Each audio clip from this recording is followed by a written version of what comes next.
The lifeguard tower stood empty, its warning flags torn and fluttering in the wind. No one had noticed when the attack started. They were too subtle at first. Missing swimmers were attributed to rip currents and carelessness. The bite marks on the rescue boats grew larger each week. Local fishing operations reported entire catches disappearing from their nets. The missing persons reports began to show a pattern that no one wanted to acknowledge. Satellite imagery revealed something massive moving along the coastline. Deep-sea cameras caught glimpses of an aberration that shouldn't exist. The ocean itself seemed to pulse with an ancient, malevolent energy. When the military arrived, they knew it was already too late. Hello everyone, welcome to the channel. Before we start with today's shark attack story, I want to ask for your support by subscribing to the channel.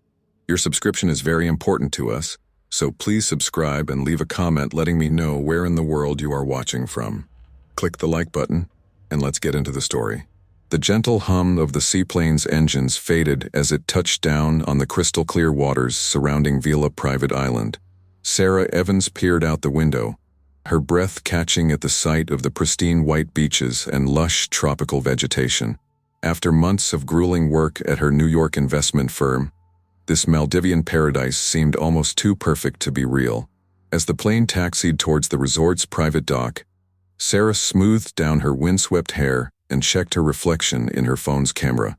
At 32, she still turned heads, but the stress of her high-powered job had begun to etch fine lines around her eyes. This vacation was long overdue. Welcome to Vila Private Island, Ms. Evans. A smiling staff member greeted her as she stepped onto the dock. I'm Aisha. I'll be your personal concierge during your stay. Sarah smiled back, already feeling the tension in her shoulders begin to ease. Thank you, Aisha. I can't tell you how much I've been looking forward to this. Aisha led her along a wooden walkway, the warm tropical breeze carrying the scent of frangipani. We're delighted to have you with us. Your ocean pool residence is ready, and we've scheduled a welcome massage for you in an hour. But first, let me show you to the main resort area. As they walked, Sarah drank in the sights, the infinity pool that seemed to melt into the ocean, the open-air restaurant with its thatched roof, and everywhere, the impossibly blue water stretching to the horizon. This is incredible, Sarah murmured, her eyes wide. Aisha beamed with pride. Wait until you see the rest of the island. We have some of the best snorkeling and diving spots in the Maldives. And if you're feeling adventurous, we offer paddle boarding, kite surfing, and even submarine excursions. Sarah's pulse quickened at the thought of all the activities. I've always wanted to try paddle boarding. Is it difficult? Not at all, Aisha assured her. We offer lessons for beginners. And first, let's get you settled in. The welcome reception starts in a few hours, and you'll want to freshen up. Sarah's ocean pool residence was a study in understated luxury. Floor-to-ceiling windows offered panoramic views of the Indian Ocean, and a private infinity pool beckoned invitingly. After her massage, during which Sarah nearly fell asleep, so deep was her relaxation, she changed into a flowing sundress and made her way to the welcome reception. The resort's main bar was abuzz with the chatter of fellow guests, the clink of champagne glasses, and the soft strains of live music. Sarah accepted a flute of bubbly from a passing waiter and began to mingle. First time in the Maldives? A voice asked behind her. Sarah turned to see a tanned, athletic man in his early 40s smiling at her. Is it that obvious? She laughed. He extended his hand. David Reeves. My wife and I are on our third visit. Once you've been here, nowhere else quite compares. Sarah shook his hand. Sarah Evans. And yes, I can already see why you keep coming back. Is absolutely stunning. David nodded towards the ocean, where the setting sun was painting the sky in brilliant oranges and pinks. Wait until you get out on the water. There's nothing like it. As they chatted, Sarah learned that David was an avid diver and had explored many of the nearby reefs. His enthusiasm was infectious, and Sarah found herself eager to experience the underwater world. he described so vividly. Their conversation was interrupted by the arrival of a striking woman with sun-kissed blonde hair. "There you are, darling," she said, slipping her arm through David's. "Making new friends already, I see." David introduced his wife, Emma, and the three of them fell into easy conversation about the resort and their plans for the coming days. As the evening wore on and the champagne flowed freely, Sarah found herself swept up in the convivial atmosphere. She met couples on their honeymoon, families with excited children, and solo travelers like herself, all drawn to this slice of paradise. It was nearing midnight when Sarah finally excused herself, pleasantly tipsy and eager for a good night's sleep. As she made her way along the torchlit path to her villa, she overheard a snippet of conversation that made her pause. "Another shark sighting yesterday. Dig one too. Tiger shark, they reckon." Sarah slowed her pace, straining to hear more. Two men, staff members, by their uniforms, were talking in low voices near a service entrance. "That's the third one this month," the other man replied, his voice tinged with concern. "Management's getting worried. If word gets out." "Shoo!" the first man hissed, noticing Sarah. They quickly changed the subject, discussing work schedules in louder voices. Sarah continued on her way, a small frown creasing her brow. Sharks? She'd known, intellectually, that sharks lived in these waters, but the thought hadn't really registered until now. Still, she reassured herself, surely the resort wouldn't allow guests in the water if there was any real danger. Back in her villa, Sarah stepped out onto her private deck, the warm night air enveloping her like a blanket. The ocean stretched out before her, dark and mysterious under the starry sky. Somewhere out there, hidden beneath the placid surface, sharks were going about their nightly business. A shiver ran down Sarah's spine, equal parts excitement and trepidation. She thought about David's enthusiasm for diving and her own plans to try paddleboarding. The ocean was calling to her, promising adventure and new experiences. But now, armed with the knowledge of what lurked beneath, the call carried a hint of danger that both thrilled and unnerved her. As she prepared for bed, Sarah made a decision. Tomorrow she would ask about paddleboarding lessons. She hadn't come all this way to let a little fear hold her back. Besides, what were the chances of actually encountering a shark? Sarah fell asleep to the gentle lapping of waves against the shore, dreams of crystal-clear waters and graceful sea creatures dancing through her mind. But in the depths of her subconscious, a darker shape lurked, sleek, powerful, and hungry. The next morning dawned bright and clear, the horrors of the night forgotten in the dazzling Maldivian sunshine. Sarah stretched luxuriously in her king-sized bed, the events of the previous evening floating back to her. The welcome reception, the friendly faces, the overheard conversation about sharks. It all seemed dreamlike in the warm light of day. She padded out onto her private deck, inhaling deeply. The air was already warm, heavy with the scent of tropical flowers and salt spray.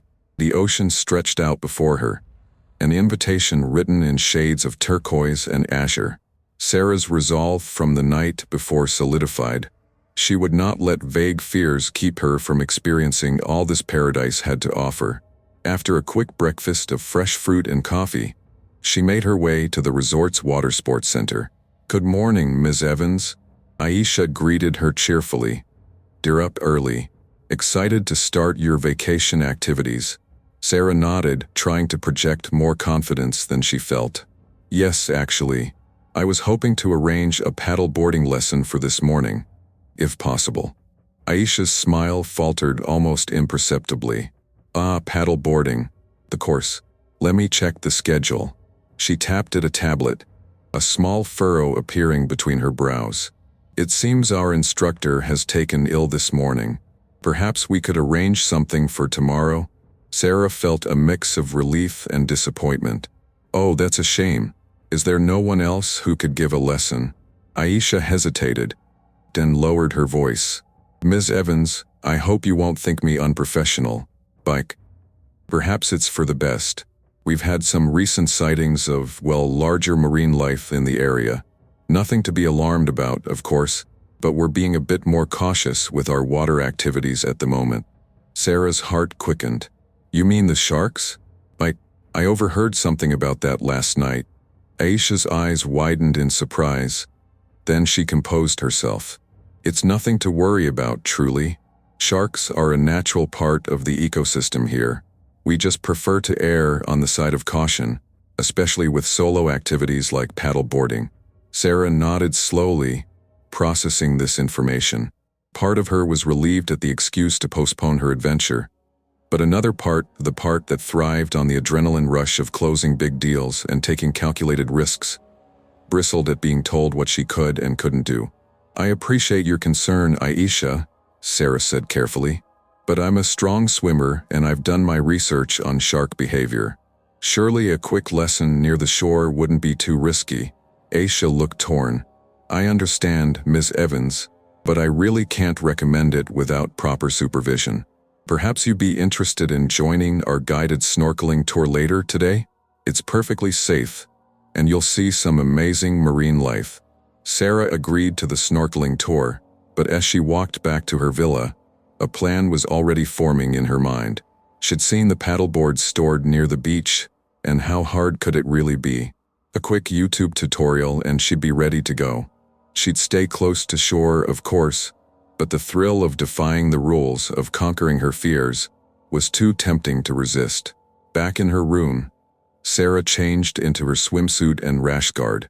She pulled up some paddleboarding tutorials on her phone, studying the techniques for standing up and maintaining balance. It looked simple enough. As she was about to leave, Sarah paused. Was she being reckless? The resort staff clearly had reasons for their caution. But the ocean outside her window was calm, inviting. And what were the chances, really, of encountering a shark in these vast waters? Sarah squared her shoulders, decision made. She was Sarah Evans, top investment banker, woman who'd clawed her way to the top of a male-dominated industry. She wasn't about to let a little fear of the unknown stop her now. With a final glance at her phone, a quick refresh of shark safety tips, Sarah headed out. The morning was still young, the beach largely empty, perfect for a discreet paddleboarding excursion. As she approached the storage area where the paddleboards were kept, Sarah's heart raced with a mixture of excitement and trepidation. She was really doing this. Glancing around to make sure no staff members were watching, she selected a board and paddle, struggling a bit with their weight but managing to carry them to the water's edge. The sea lapped gently at her feet as Sarah stood at the shoreline, paddleboard by her side. She took a deep breath, savoring the moment, the warmth of the sun on her skin, the salt breeze in her hair, the endless blue horizon beckoning her forward. With a determined nod, she pushed the board into the shallows and clambered on, wobbling slightly but finding her balance. As Sarah paddled out, leaving the safety of the shore behind, she couldn't shake the feeling that she was embarking on something far more significant than a simple morning's adventure. Little did she know, as the resort's white sands receded in the distance, that this impulsive decision would change the course of her life forever. The Maldivian sun had barely crested the horizon when Sarah Evans slipped out of her luxurious villa, her heart pounding with a mixture of excitement and apprehension. The resort was still quiet, most guests still nestled in their beds, oblivious to the adventure and danger that lay ahead. Sarah's bare feet sank into the cool sand as she made her way to the water sports equipment shed. She glanced furtively around, half expecting Aisha or another staff member to materialize and put a stop to her plans.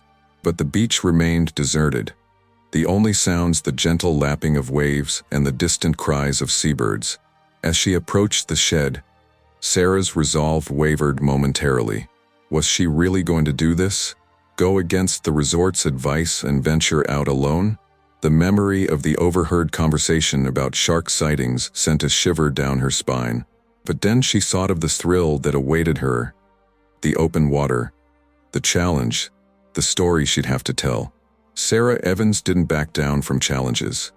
It was what made her excel in the cutthroat world of investment banking. With a deep breath, she opened the shed and selected a sleek, turquoise paddleboard.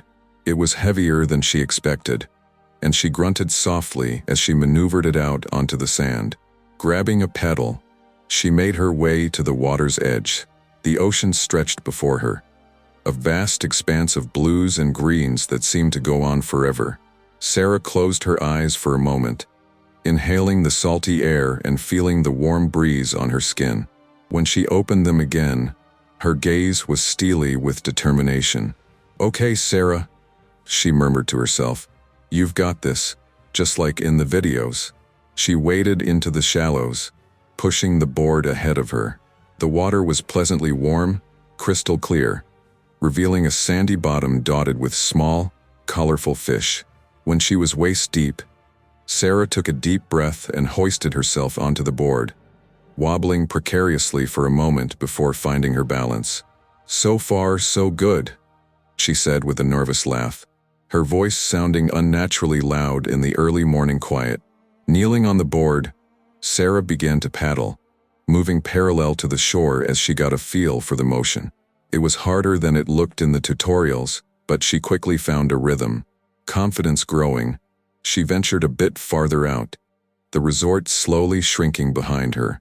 After about 15 minutes of paddling, Sarah decided it was time to try standing up.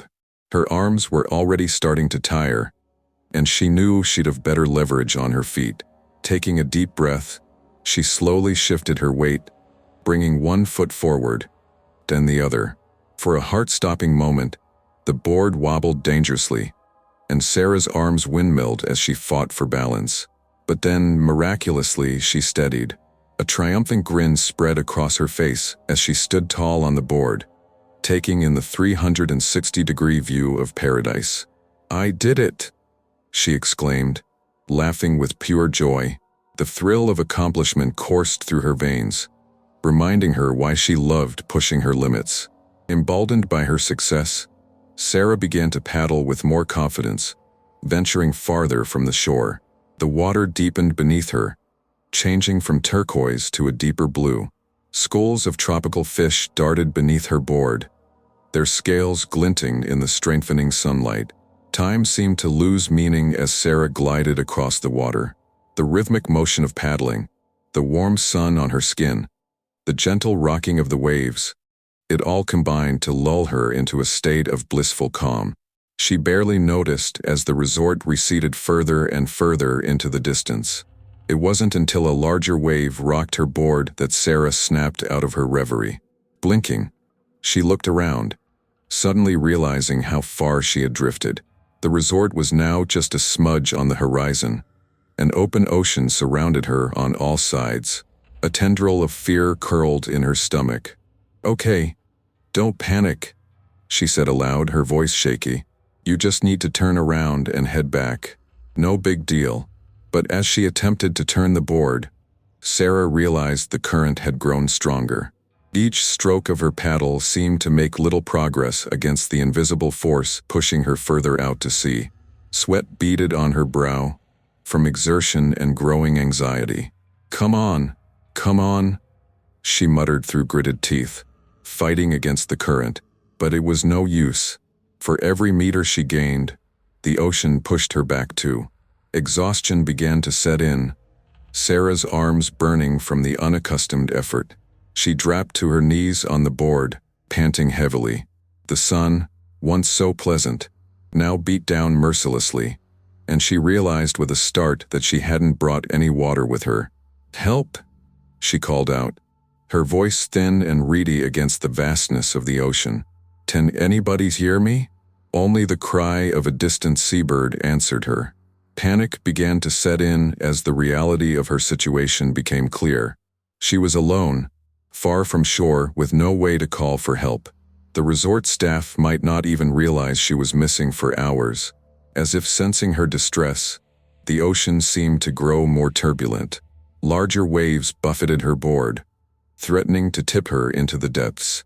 Sarah clung to the paddleboard, her knuckles white with the effort, and then she saw it, a dark shape moving beneath the surface, just at the edge of her vision. Sarah's breath caught in her throat. Could be anything, she told herself. A large fish, a dolphin perhaps. But deep down, she knew. The shape circled lazily, growing closer with each pass. Sarah's heart hammered in her chest, her mouth dry with terror. This was exactly the scenario she had dismissed as unlikely. And now here she was, living it. Trees, she whispered, though to whom or what she wasn't sure. Trees, just go away. And the shape, undeniably a shark now, its distinctive fin breaking the surface, showed no signs of leaving. If anything, it seemed to be growing more interested, its circles tightening around Sarah's vulnerable position. Time stretched endlessly as Sarah remained frozen on her board, afraid that any movement might provoke an attack. The sun climbed higher in the sky, beating down on her exposed skin. First clawed at her throat, and her muscles screamed from the tension of remaining still for so long. Just when Sarah thought she couldn't bear the suspense any longer, a new sound reached her ears, the distant hum of a motor. Hope surged through her as she squinted against the glare, searching for the source of the sound.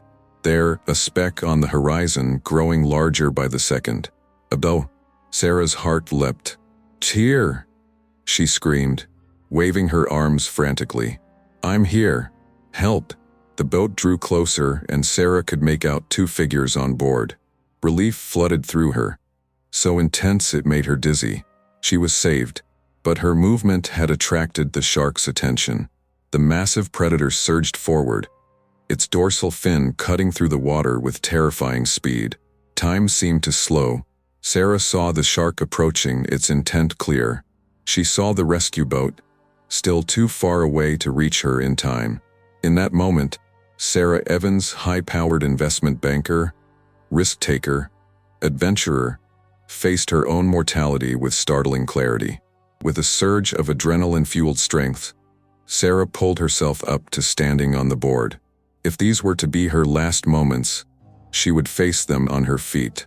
The shark was meters away now, its giant maw opening to reveal rows of razor-sharp teeth. Sarah tensed, preparing for the impact. And then, miraculously, the creature veered away at the last second, disappearing into the depths as suddenly as it had appeared. The wake from its powerful tail rocked Sarah's board violently, nearly toppling her back into the water. Moments later, the rescue boat pulled alongside her. Strong hands reached out, pulling her to safety.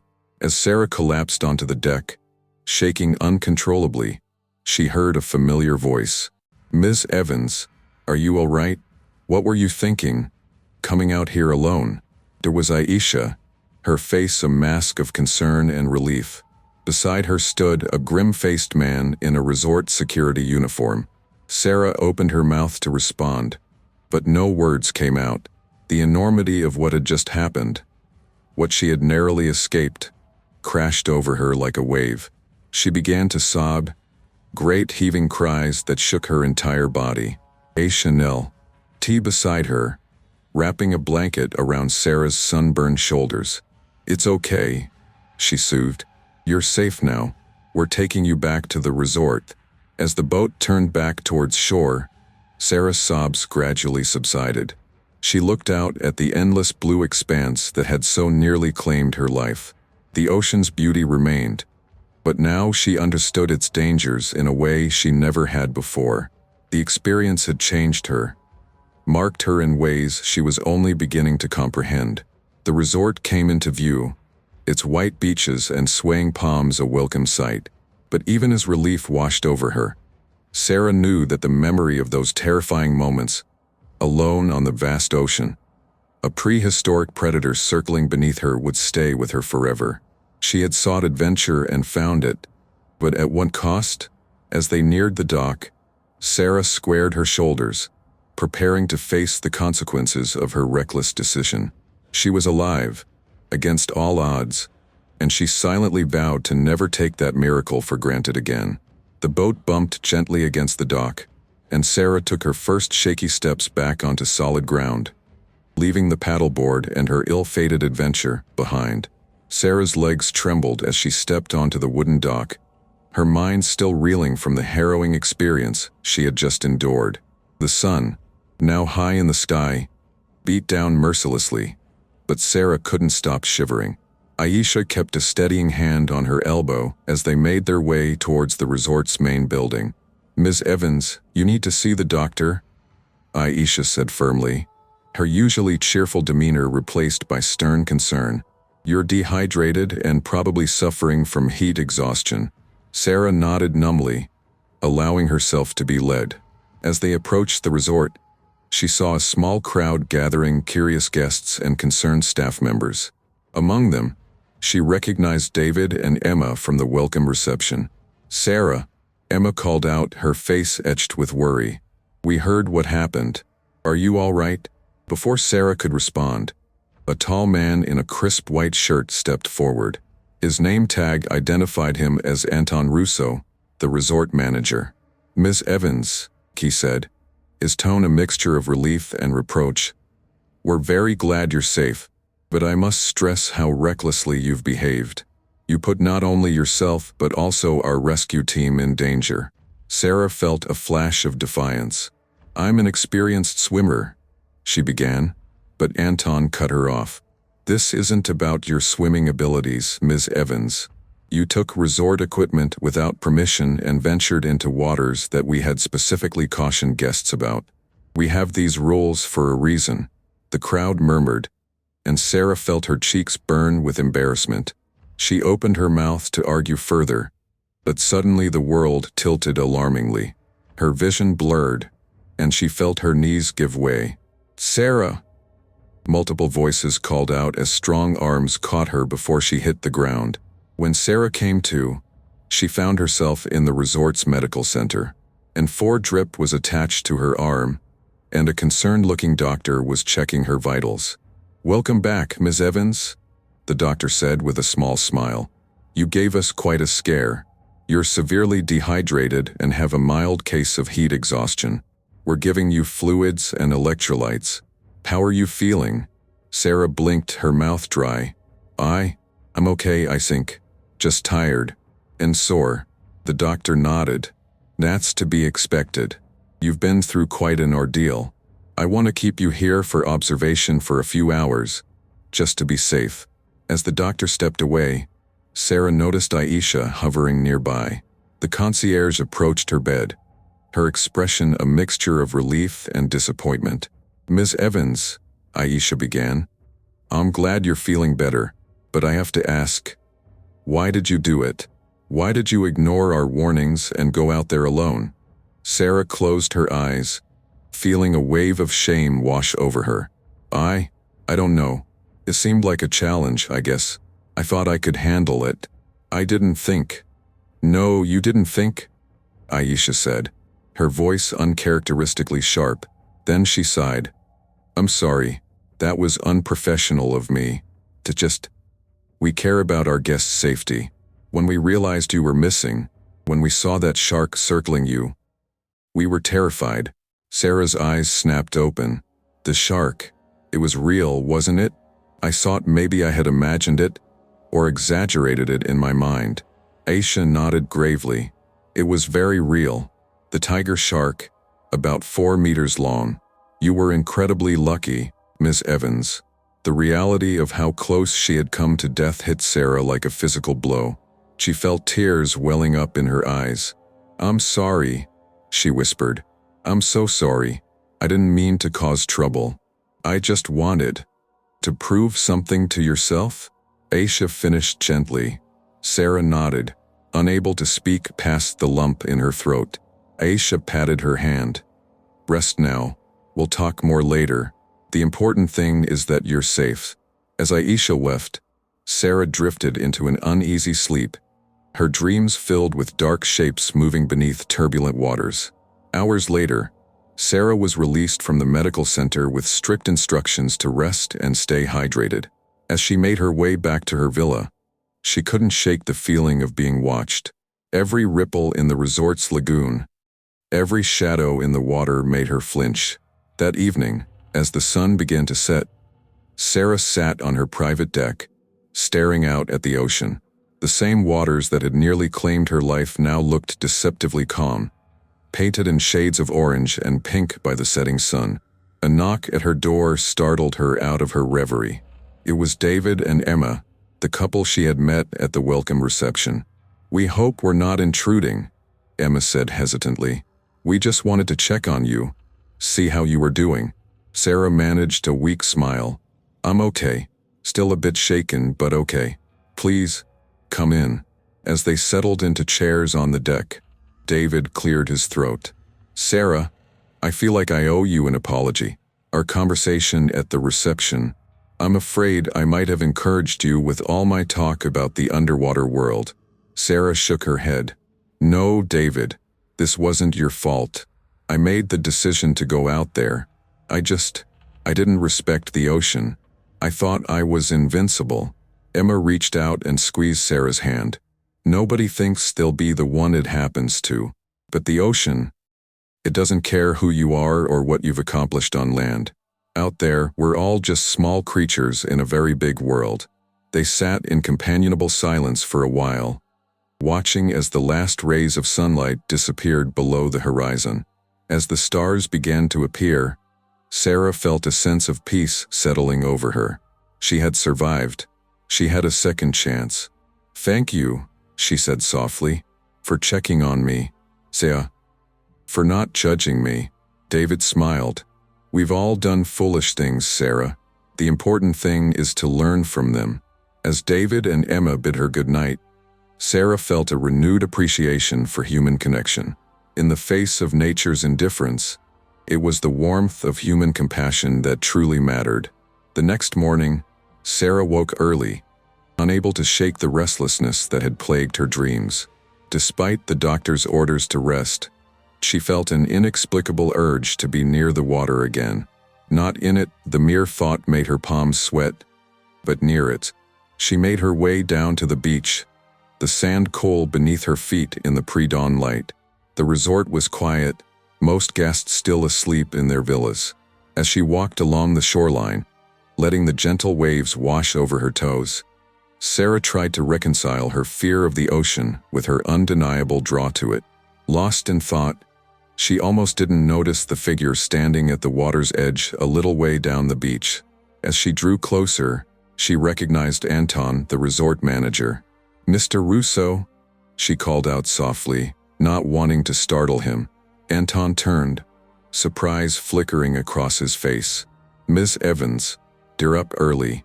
How are you feeling?" "Better, thank you," Sarah replied, coming to stand beside him. "I couldn't sleep. I'm not sure what I needed." Anton nodded, his gaze returning to the horizon. "The ocean has a way of calling to us, even after it's shown us its dangers. Perhaps especially then." They stood in silence for a moment, watching as the sky began to lighten, the first hints of dawn painting the clouds in soft pinks and golds. "Mr. Russo," Sarah began hesitantly, "I want to apologize again for my actions yesterday. I put myself and your staff at risk. It was selfish and reckless." Anton sighed. "Yes, it was. But I understand the impulse, Ms. Evans. The desire to challenge oneself, to push boundaries. It's what brings many people to places like this. The trick is learning where to draw the line." He turned to face her, his expression serious. "We've had to revise our safety protocols in light of the increased shark activity. No solo water activities. Mandatory buddy system for snorkeling. Restricted areas for swimming. Some guests aren't happy about it. But..." He trailed off, shaking his head. Sarah felt a chill run down her spine. "The shark I encountered, is it still out there?" Anton's gaze was steady. "Most likely, yes. Sharks are migratory, but they also have territories they return to. We're working with marine biologists to understand the patterns, to keep our guests safe without disturbing the natural ecosystem." As they talked, the sun began to rise in earnest, its warm light spilling across the water. Sarah watched as the ocean came alive, schools of small fish darting through the shallows, seabirds diving for their breakfast. "It's beautiful," she murmured. "And terrifying." Anton nodded. "Nature often is. That's why we're drawn to it, I think. It reminds us of our place in the world. As they stood there, watching the day begin, Sarah felt a shift within herself. The fear was still there, a healthy respect for the power of the ocean and its inhabitants. But alongside it was a newfound appreciation for the delicate balance of life and her role in preserving it. "Mr. Russo," she said, turning to face him, "I'd like to help if I can. Maybe share my experience with other guests as a cautionary tale, but also as a reminder of the importance of respecting nature." Anton studied her for a moment, then smiled. "I think that's an excellent idea, Ms. Evans. Your story could make a real difference." As they walked back towards the resort, discussing the possibilities, Sarah felt a sense of purpose replacing her earlier restlessness. She had come to the Maldives seeking escape and adventure. Instead, she had found a new perspective, a new respect for the natural world, and perhaps a new calling. The ocean stretched out beside them, vast and mysterious. Somewhere beneath those sparkling waves, Sarah knew, the tiger shark continued its ancient patrol, indifferent to the human drama it had sparked. And for the first time since her ordeal, Sarah felt at peace with that knowledge. She had faced her fears, survived, and emerged changed. Whatever challenges lay ahead, she would face them with the same resilience and newfound wisdom. The serene morning conversation with Anton felt like a distant memory as Sarah found herself once again on the open water, her heart pounding with renewed terror. She had agreed to join a guided snorkeling tour, believing it would help her confront her fears in a controlled, safe environment. But nature, it seemed, had other plans.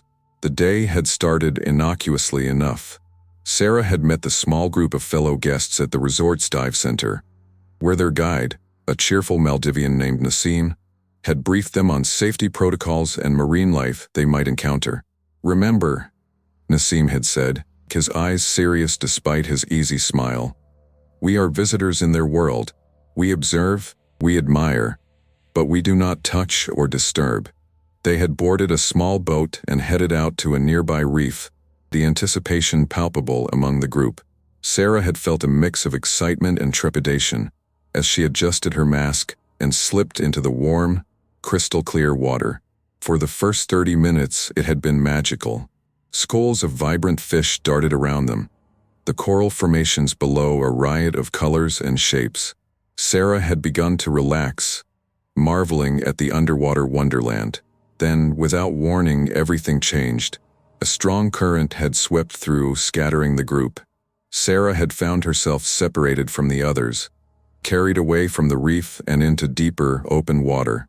And now, as she clung desperately to her float, she realized with horror that history was repeating itself. "Help!" Sarah screamed, her voice thin and reedy against the vastness of the ocean. "Nassim! Anyone!" But her cries were swallowed by the wind and waves. The boat was nowhere in sight, and the other snorkelers were mere specks in the distance. Sarah kicked furiously, trying to swim back towards them, but the current was too strong. Panic rose in her throat as she remembered her previous encounter with the tiger shark. Was it still out there? Was it coming for her again? As if in answer to her unspoken fear, Sarah felt something brush against her leg. She jerked away, her heart nearly stopping. There, just below the surface, she saw it, the sleek, gray form of a large shark. "No, no, no," Sarah whimpered, tears mixing with the salt water on her face. "Not again. Please, not again." The shark circled lazily, its dorsal fin breaking the surface occasionally. Sarah knew she should remain still, that thrashing would only attract more attention. But terror overrode logic, and she found herself splashing frantically, trying to put distance between herself and the predator. "Stay calm," she told herself, her voice shaking. "Remember what Nassim said. They're not interested in humans. It's just curious." But as the shark circles tightened, Sarah's attempts at self-reassurance crumbled. This wasn't curiosity. This was hunting behavior.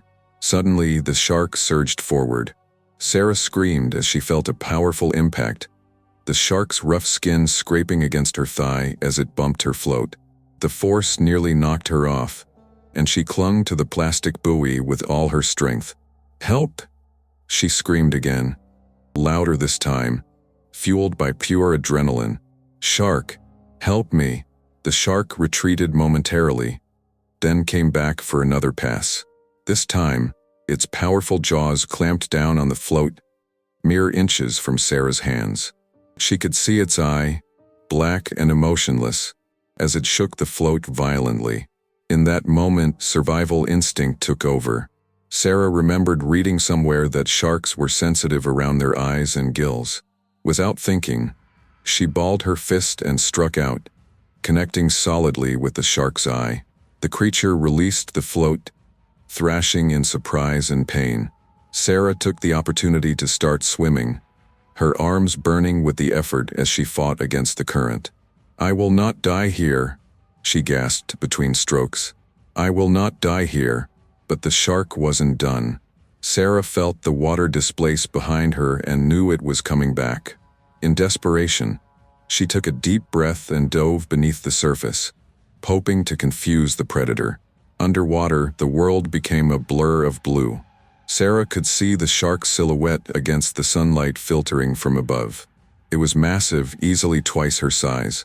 As it approached, mouth opening to reveal rows of serrated teeth, Sarah felt a strange calm settle over her. Time seemed to slow. In what felt like slow motion, Sarah saw the shark lunge towards her.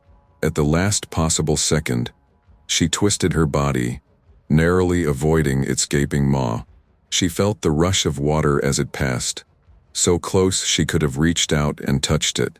As Sarah surfaced, gasping for air, she heard a sound that made her heart leap, the roar of a boat engine. Help was coming. "Sierra!" she screamed, waving her arms frantically. "I'm here." The boat appeared over the crest of a wave, Nassim at the helm, his face a mask of concentration and worry. But they were still too far away. The shark was circling back, its fin cutting through the water with terrifying speed. Sarah knew she had only seconds. With a surge of adrenaline-fueled strength, she began to swim towards the boat. Every fiber of her being screamed with the effort, her muscles burning, her lungs on fire. Come on," she muttered through gritted teeth. The distance between her and the boat seemed impossibly vast. She could hear shouts from the crew, urging her on, but she could also sense the shark, feel the displacement of water as it closed in. Just as Sarah thought she couldn't go on, a hand reached down and grasped her arm. With a mighty heave, she was pulled from the water and into the boat, collapsing onto the deck in a heap. "Ms. Evans, are you all right?" Nassim's voice sounded far away. Sarah could only nod weakly, her body shaking uncontrollably. As the boat sped back towards the resort, Sarah finally allowed herself to break down. "Great." Heaving sobs racked her body as the full weight of what had just happened crashed over her. "It's okay, you're safe now," a gentle voice said. Sarah looked up to see Emma, the woman she had met on her first day, wrapping a towel around her shoulders. "You're incredibly brave, Sarah.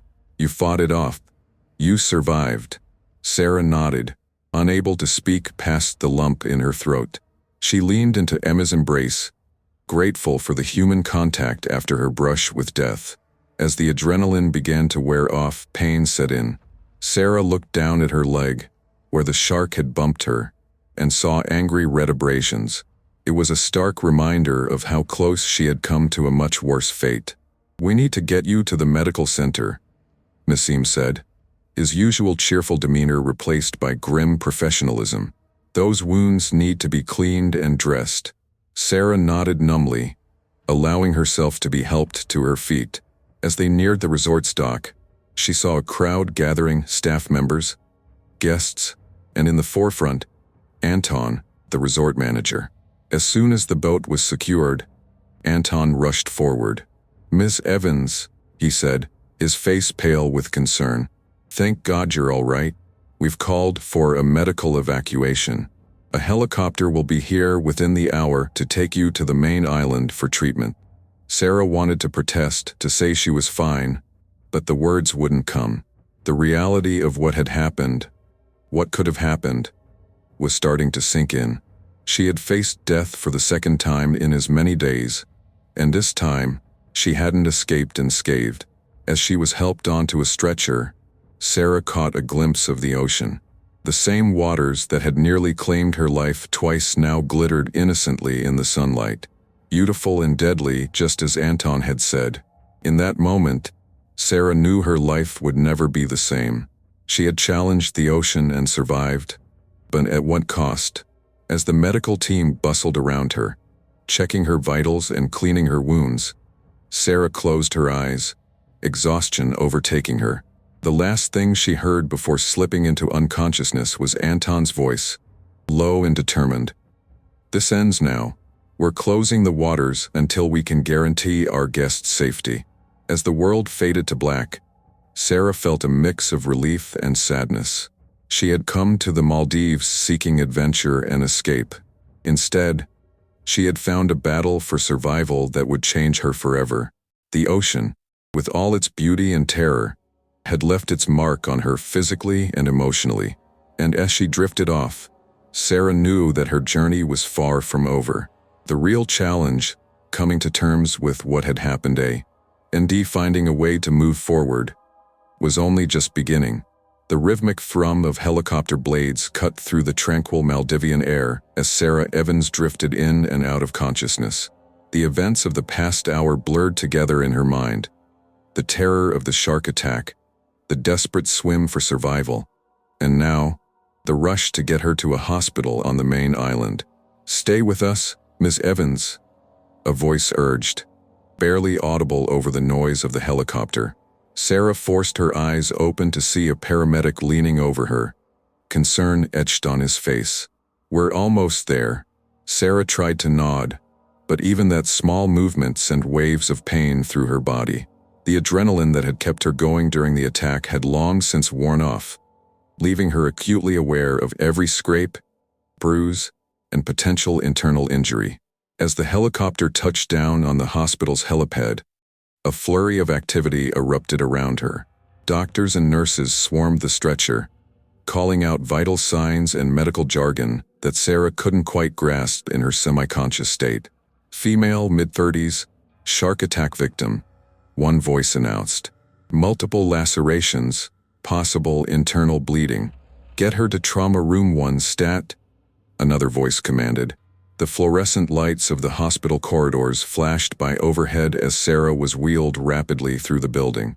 She caught snippets of conversation around her, her mind struggling to piece together what was happening. Need to check for infection.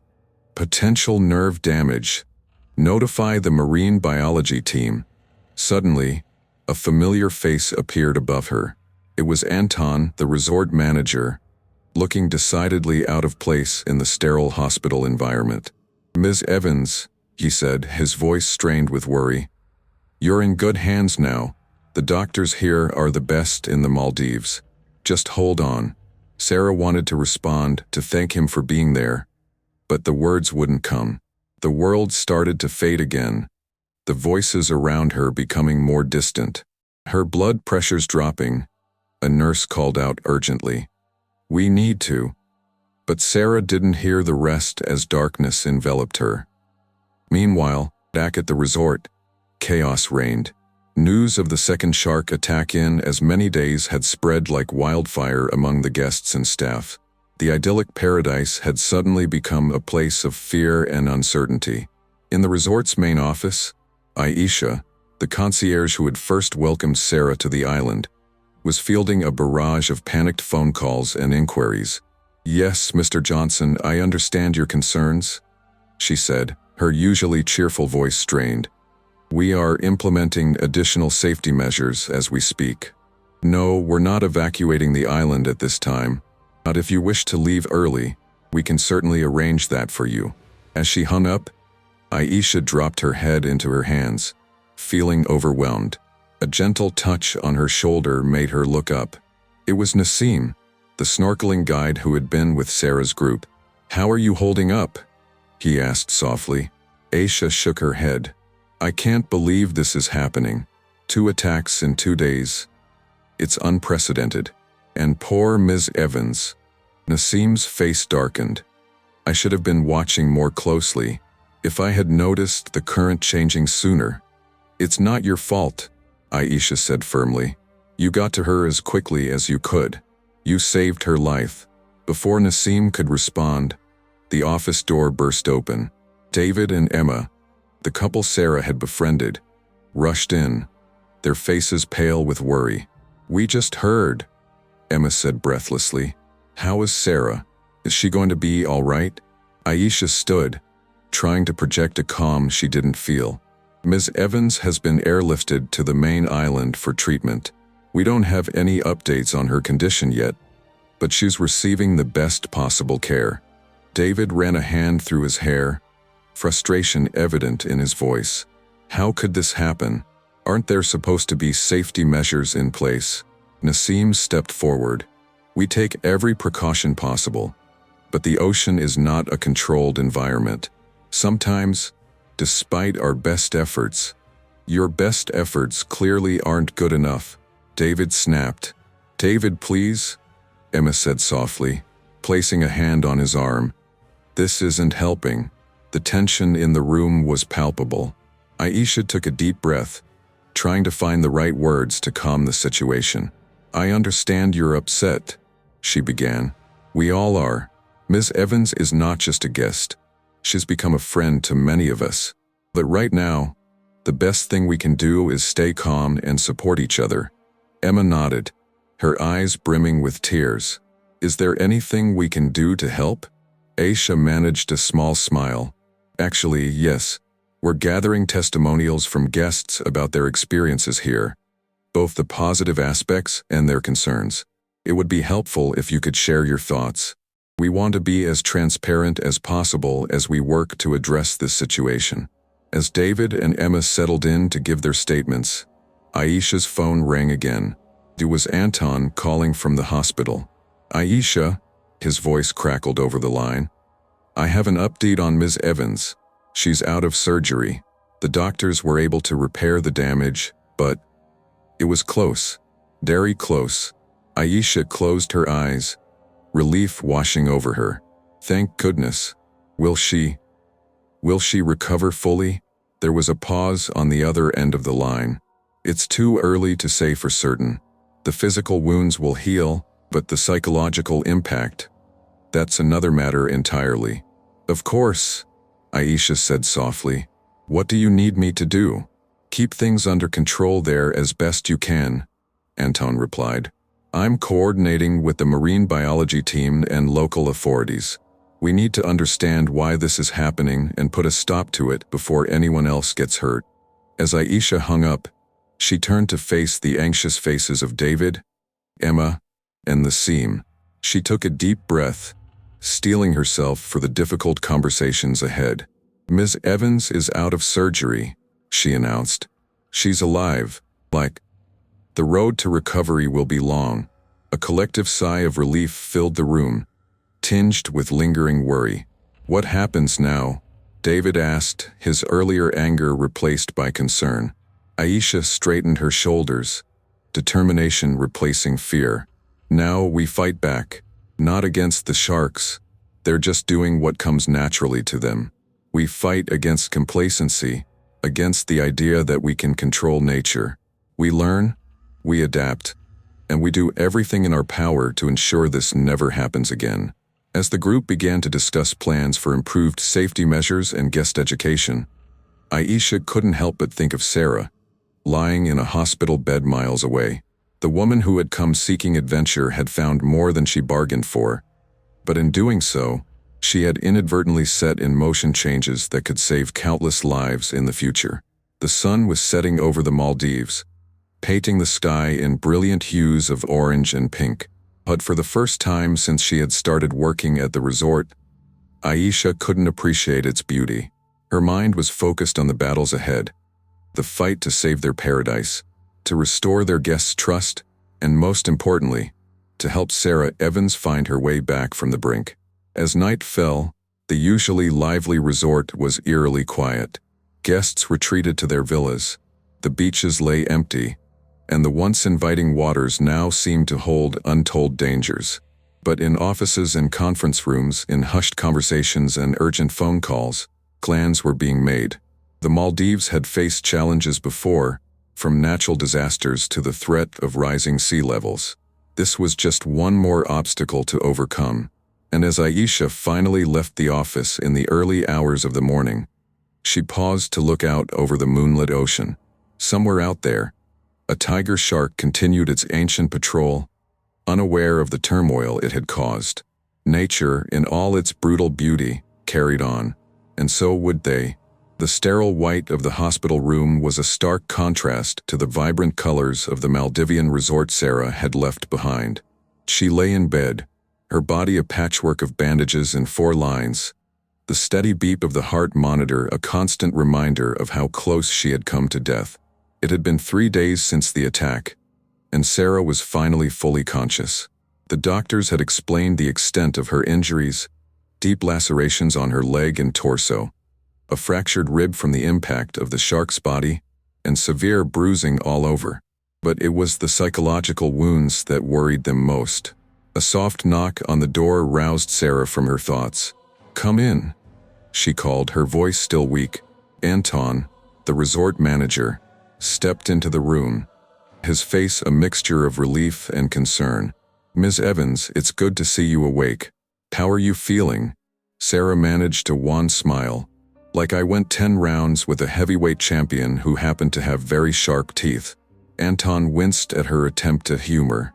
"I can't begin to express how sorry we are for what happened to you. If there's anything we can do It wasn't your fault, Anton," Sarah interrupted. "I knew the risks when I went back out there. I thought I could conquer my fear." Anton pulled up a chair and sat beside her bed. "That's actually what I wanted to talk to you about. The marine biology team has been investigating the recent spike in shark activity. They have a theory, Vine. Well, it's rather unsettling." Sarah steeled herself. "Tell me." Anton took a deep breath. "They believe the sharks are being drawn to the area by illegal fishing operations. These boats are dumping fish waste into the water, creating a sort of chum slick that's attracting large predators from miles around." Sarah's eyes widened. "But surely that's not allowed?" "It's not," Anton confirmed grimly. "But enforcement is difficult in these waters. We've alerted the authorities, but bureaucracy moves slowly, and in the meantime, more people could get hurt." Sarah finished for him. Anton nodded solemnly. "We've closed the waters around the resort, but it's not a long-term solution. Guests are already leaving. If we can't resolve this quickly, the entire tourism industry in this region could collapse." Sarah was quiet for a moment, processing this information. Then, with a determination that surprised even her, she said, "I want to help." Anton blinked in surprise. "Ms. Evans, you've already been through so much. You don't owe us anything." "This isn't about owing anyone," Sarah replied, her voice growing stronger. "This is about doing what's right. Those sharks, they're not the villains here. They're just following their instincts. The real problem is the people exploiting the ocean with no regard for the consequences." A hint of a smile played on Anton's lips. "You know, when you first arrived at our resort, I pegged you as just another high-powered executive looking for a luxury getaway. I've never been so glad to be wrong about someone." Sarah chuckled, then winced as the movement aggravated her injuries. "Well, near-death experiences have a way of changing one's perspective. So what can I do?" Anton leaned forward, his voice low. "The authorities are dragging their feet, but we've managed to pinpoint the likely location of the illegal fishing operation. We're putting together a team to gather evidence and, if necessary, confront them directly." Sarah's eyebrows shot up. "Isn't that dangerous?" "And well, not exactly legal. It's a gray area," Anton admitted. "But we're running out of options and time. Your story, your willingness to speak out about what happened, it could make all the difference. Put a human face on the issue." Sarah nodded slowly, her mind racing. She thought about the terror she had felt in the water, the primal fear of being hunted. But she also remembered the awe she had experienced during her first snorkeling trip, the beauty of the underwater world. It was worth fighting for. "I'm in," she said firmly. "Whatever you need me to do, I'm in." Anton squeezed her hand gently. "Thank you, Miss Evans. I promise you, we'll do everything in our power to keep you safe this time." As Anton left, Sarah settled back against her pillows, her mind whirling with possibilities. She had come to the Maldives seeking a break from her high-stress job, never imagining she'd end up embroiled in an environmental crusade. Life, it seemed, had a way of charting its own course. Over the next few days, as Sarah's strength slowly returned, her hospital room became a hub of clandestine activity. Aisha and Nassim visited regularly, bringing updates on the resort and the ongoing investigation. David and Emma, the couple she had befriended, snuck in laptop and sat with her for hours, helping her craft her story into a compelling narrative. "Are you sure about this, Sarah?" Emma asked one afternoon, concern etched on her face. "Going public with your story, getting involved in this operation, it could be dangerous." Sarah looked down at her scarred leg, still swathed in bandages. "I'm sure, Emma. I can't just sit back and do nothing. Not when I have the chance to make a difference." David nodded approvingly. "You're braver than most, Sarah.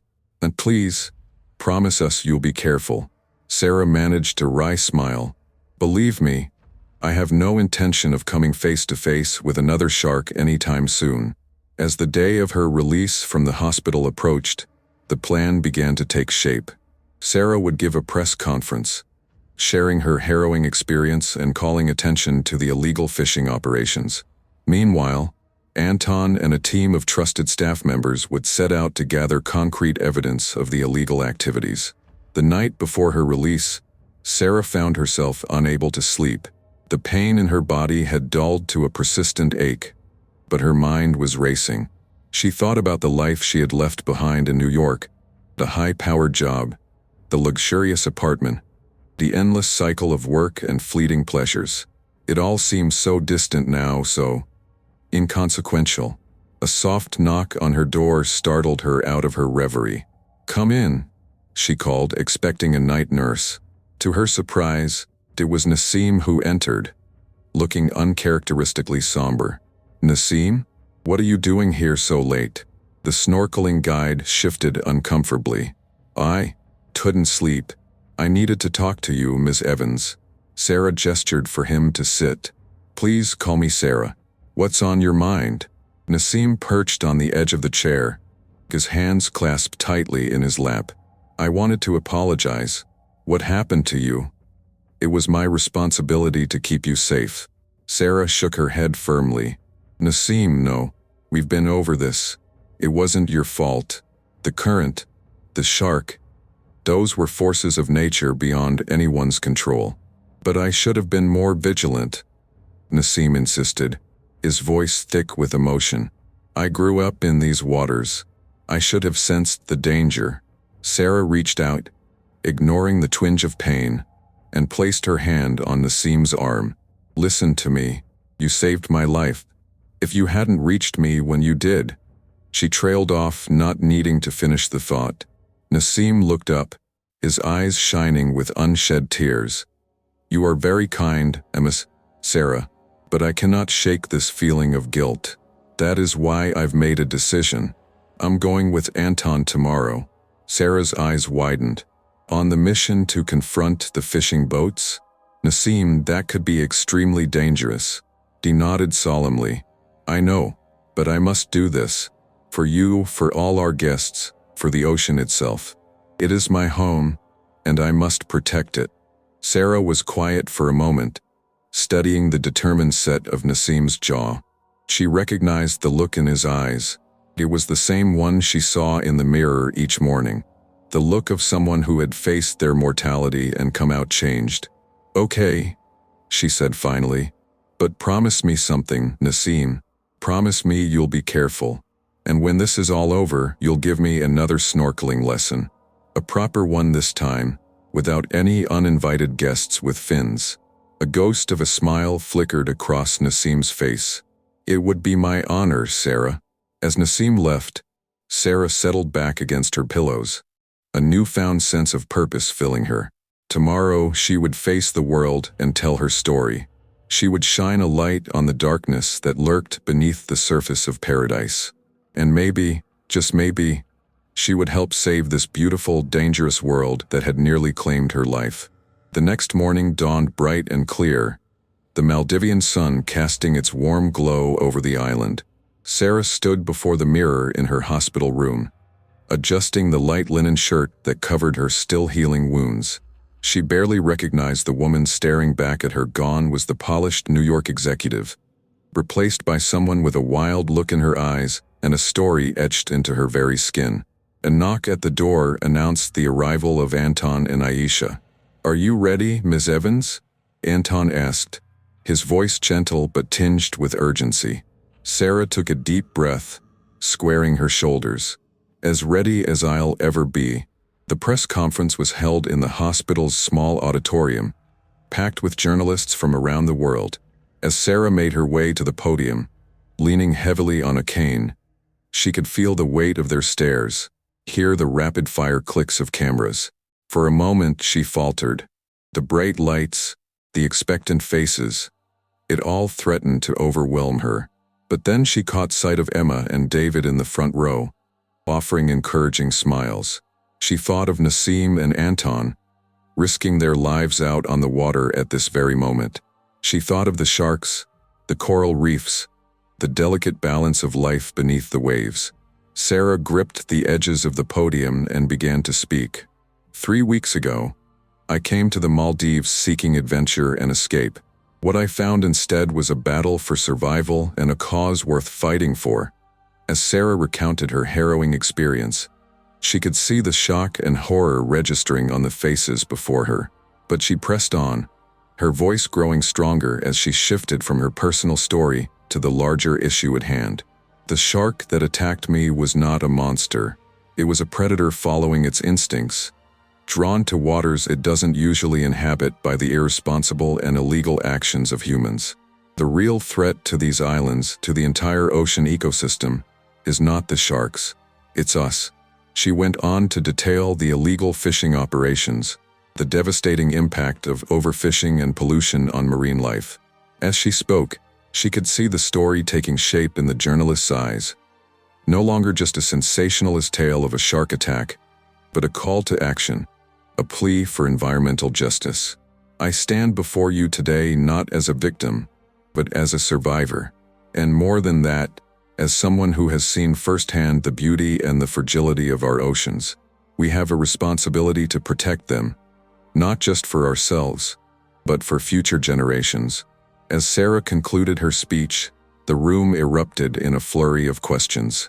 She fielded them as best she could, her mind partly on the conference but mostly with Anton and his team out on the water. Hours later, exhausted but exhilarated, Sarah sat in her hospital room, watching as news of her press conference spread across global networks.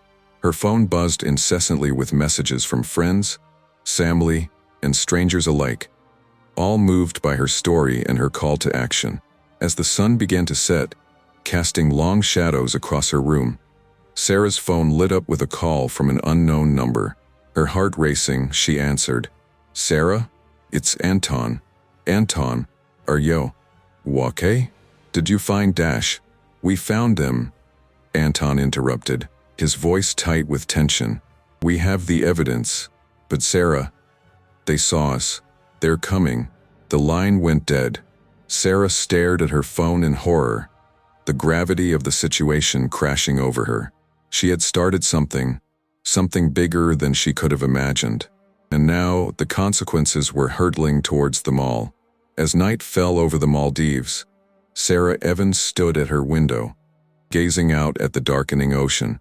The beauty of the sunset was lost on her as she contemplated the storm that was about to break. Whatever came next, she knew with absolute certainty that nothing would ever be the same again. The pre-dawn darkness hung heavy over the Maldivian waters as a sleek speedboat cut through the waves, its occupants tense and alert. At the helm, Anton gripped the wheel with white-knuckled determination, his eyes constantly scanning the horizon. Beside him, Nassim checked their coordinates on a GPS device, his usually cheerful face etched with worry. "We're approaching the location," Nassim said, his voice barely audible over the engine's roar. "Should be visible any moment now." Anton nodded grimly. "Everyone, get ready. Remember, our priority is evidence gathering. No hito weeks."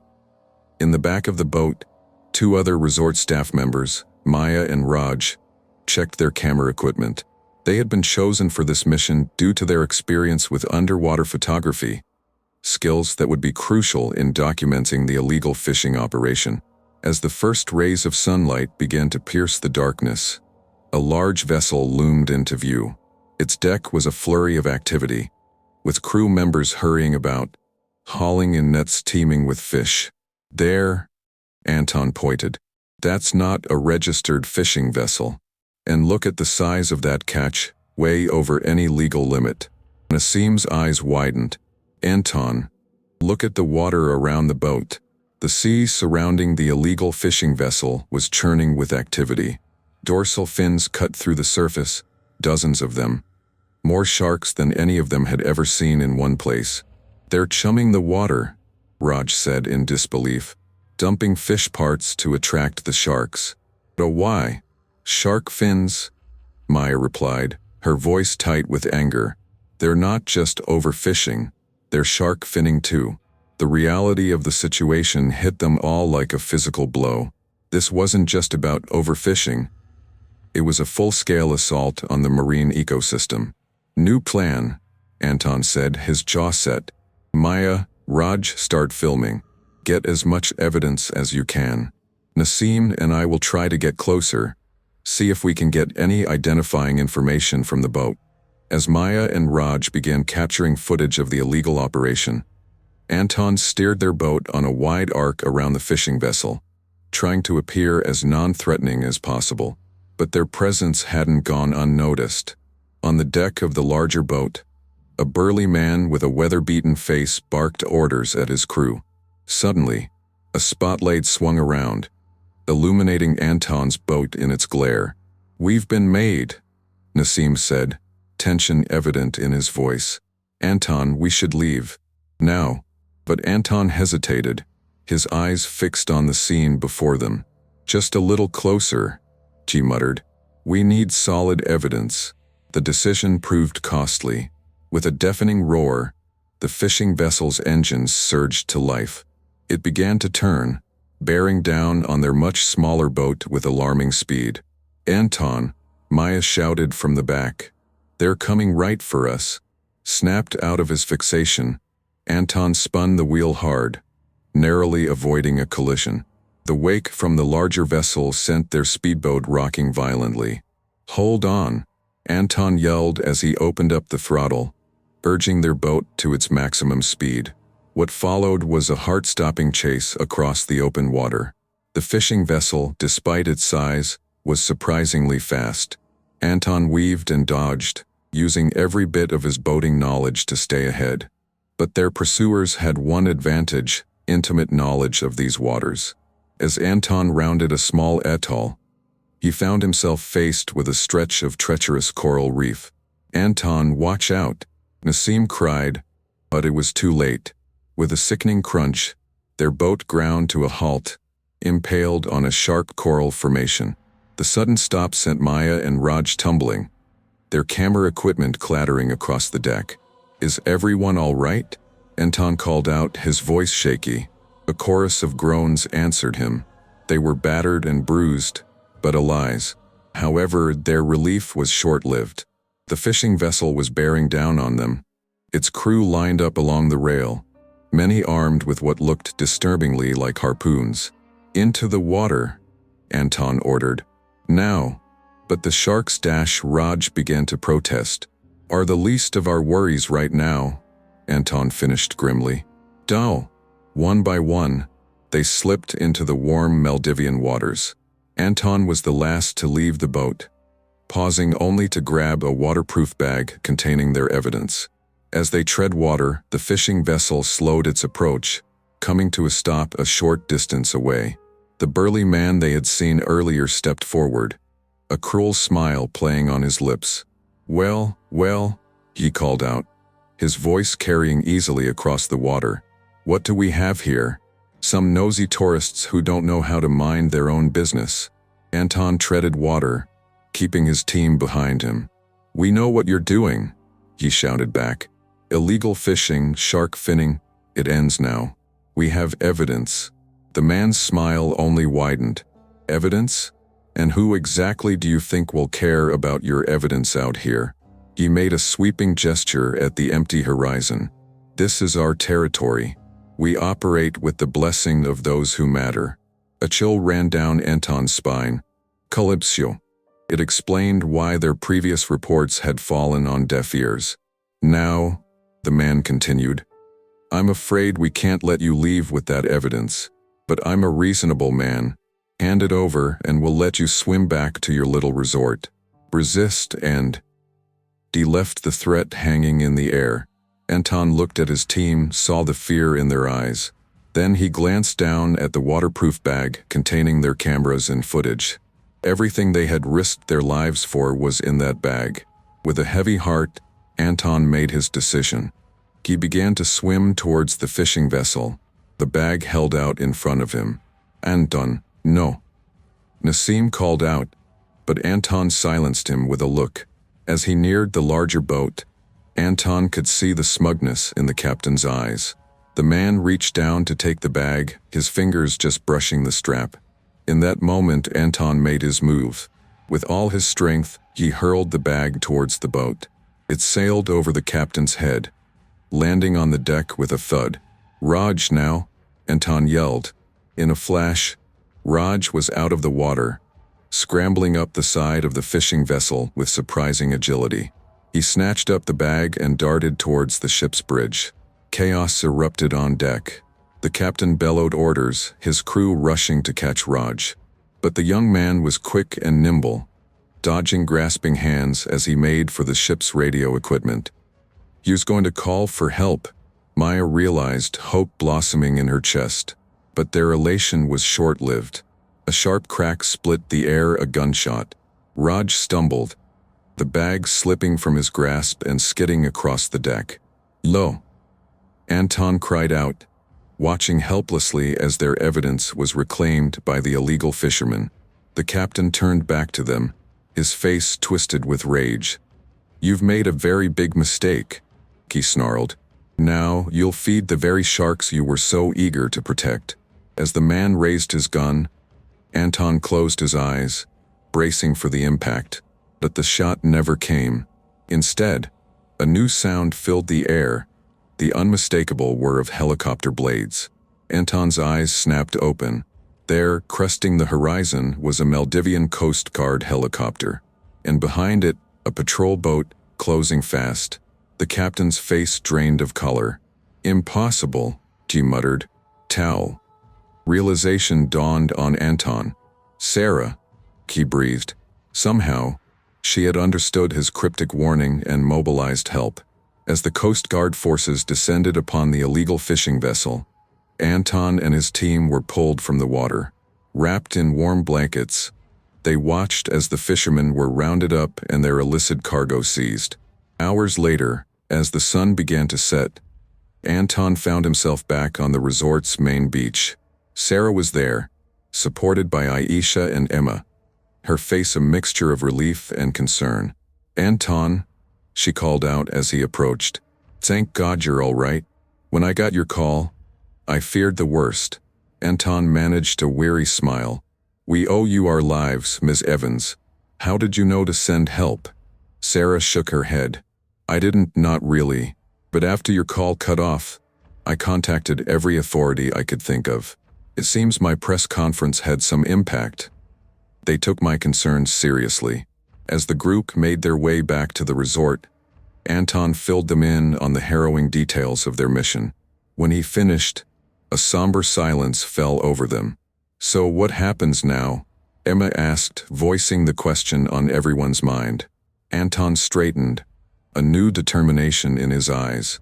Now we keep fighting. This was just one operation. There are likely others out there. But we've struck a blow today, and more importantly, we've exposed the problem to the world. Sarah nodded, her own resolve strengthening. I've already been contacted by several environmental organizations. They want to work with us, to use my story and your evidence to push for stronger protections and enforcement in these waters. As they reached the resort's main building, they found a crowd of guests and staff gathered, all eager for news. Anton stepped forward, ready to address them, but paused, turning back to Sarah. Ms. Evans, he said softly, would you like to do the honors? After all, this all started with you. Sarah hesitated for a moment, then nodded. Leaning on her cane, she stepped forward, facing the expectant crowd.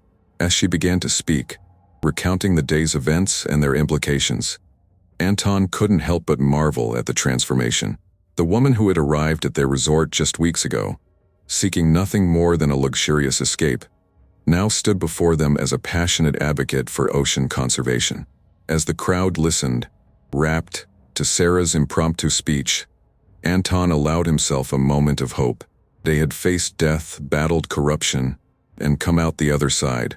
The road ahead would not be easy, but they had taken the first crucial steps. The Maldivian sun dipped below the horizon, painting the sky in brilliant hues of orange and pink. As darkness fell, the resort's lights flickered to life, casting a warm glow over the assembled crowd. And there, on the beach where their adventure had begun, a small group of unlikely heroes stood united, ready to face whatever challenges the future might hold. The ocean stretched out before them, vast and mysterious as ever. But now it held not just danger, but promise, the promise of a future where humans and nature could coexist in harmony. And as the stars began to twinkle overhead, Sarah Evans knew that her greatest adventure was only just beginning. The calm waters of the Maldivian lagoon belied the tension aboard the Coast Guard patrol boat as it sped towards Vila Private Island. On the deck, Sarah Evans sat wrapped in a blanket, her face etched with a mixture of exhaustion and determination. Beside her, Anton paced restlessly, his eyes fixed on the horizon where the resort's silhouette was slowly growing larger. How much longer? Sarah asked, her voice hoarse from the day's events. Anton checked his watch. Another 10 minutes, maybe less. How are you holding up? Sarah managed a weak smile. I've been better, but considering I was face to face with a shark a few hours ago, I'd say I'm doing pretty well. The Coast Guard captain, a stern-faced woman named Amira, approached them. We'll be docking soon. I've radioed ahead, medical teams are standing by. Anton nodded gratefully. Thank you, Captain, for everything. Amira's expression softened slightly. You took an enormous risk today, Mr. Russo. But what you've uncovered, it could change everything for our waters. As the boat neared the resort's private dock, Sarah could make out a crowd gathering on the beach. News of the day's events had clearly spread fast. She felt a flutter of anxiety in her stomach. After everything that had happened, the thought of facing a barrage of questions seemed almost as daunting as another shark encounter. The moment the boat docked, a flurry of activity erupted. Medical staff rushed forward, gently but firmly insisting on examining Sarah and the rest of Anton's team. Resort security formed a protective barrier, holding back the crowd of curious onlookers and concerned guests. As Sarah was helped onto a stretcher, she caught sight of familiar faces in the crowd. Emma and David pushed their way to the front, their expressions a mix of relief and concern. Sarah, Emma called out, reaching for her hand. Oh my God, are you all right? Sarah squeezed her friend's hand weakly. I'm okay, Emma. Just a little worse for wear. David, his face pale with worry, turned to Anton. What the hell happened out there? We've been hearing all sorts of wild rumors. Anton ran a hand through his salt-crusted hair. It's a long story, Mr. Reeves. One that I promised to share in full, but right now, he was cut off by a commotion near the edge of the crowd. A group of men in official-looking uniforms were pushing their way through, led by a tall, distinguished man with graying temples. "That's Hassan Zahir," Amira muttered to Anton. "The Minister of Fisheries. What's he doing here?" Before Anton could respond, the minister was upon them, his face a mask of barely contained fury. "Mr. Russo," he barked, "I demand an explanation. You've caused an international incident with your reckless actions today." Anton straightened, meeting the minister's gaze steadily. "With all due respect, Minister Zahir, the only incident here is the one your department has been turning a blind eye to for months." A tense silence fell over the dock. Sarah, still on the stretcher but unwilling to be taken away just yet, propped herself up on her elbows. "Minister," she said, her voice carrying despite its weakness. "I'm Sarah Evans. I'm the one who was attacked by a shark 2 days ago. An attack that wouldn't have happened if proper measures had been taken to stop illegal fishing in these waters." Zahir's gaze swiveled to Sarah, his expression softening slightly at the sight of her injuries. "Ms. Evans, I sympathize with your ordeal, but you don't understand the complexities of Daesh." "I understand perfectly," Sarah interrupted, her voice gaining strength. "I understand that corruption and greed are destroying one of the most beautiful ecosystems on the planet. I understand that people's lives are at risk because those in power refuse to act." A murmur ran through the crowd. Phones were out recording the confrontation. Zahir, acutely aware of the attention, seemed to deflate slightly. "These are serious accusations, Ms. Evans," he said, his tone more measured now.